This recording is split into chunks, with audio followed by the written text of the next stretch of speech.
You're the founding dean of Campus Kulmbach, a project that has been keeping Kulmbach on the tenterhooks for the past years. What distinguishes the project from other faculties?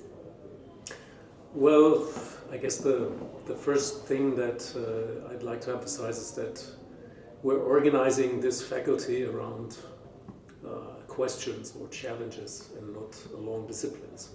So the main idea is to have different disciplines basically working on questions related to food, nutrition and health. So our vision is to have, say, a biochemist working next door to a law professor, to have economics, biology, psychology, all working together.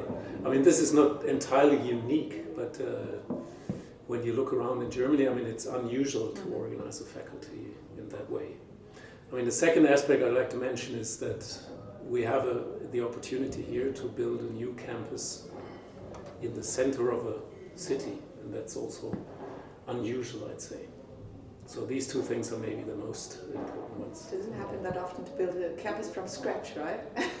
True, which makes it also a challenge because I'm working with other people that share the same thing. I mean, nobody knows actually how to do that. I mean, there's no blueprint of any type. You told me that your occupation is also your vocation. How did you come to discover that you want to follow an academic career? Well, that actually happened rather late, I have to say. So I guess my first desire was simply to try to understand the world, or to try to understand life. And this is what motivated me initially, that I just wanted to learn. And then I did feel an interest in teaching. And then during my PhD work, I discovered the fun of actually doing experiments, of really digging deep into one particular question. And this is actually when I decided to, at least give it some serious thought. And it's still, it was still open even after I finished my PhD and went for a postdoc. It was still open for me, but it became sort of stronger and stronger. Well, you stay true to your path. You're still here today, so. I've had enough luck. I mean, you cannot just say, I want to do this, and then you just go ahead and do it.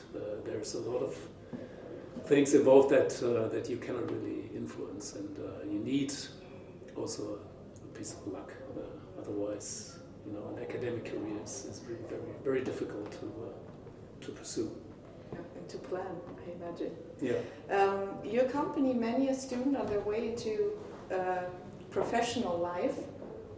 So what I'm interested in is what tip would you give us, or really anyone, personally and professionally, on what's important to find your place?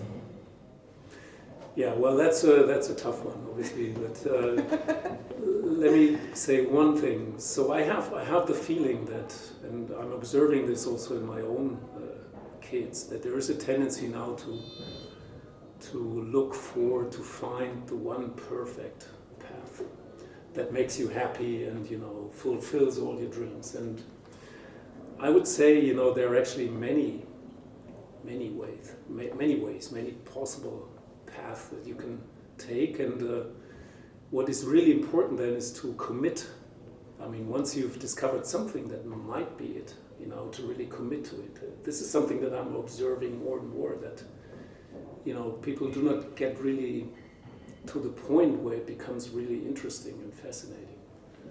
So for me, really an experience was during my diploma thesis. I all of a sudden got interested in details of experiments that I wouldn't have cared about at all 2 months earlier. And I discovered for myself that this is fun. I mean, to really go deep into one thing and to really commit to it. And then you discover, the fun. And I think that's one thing that's really important. Okay, thank you. Welcome.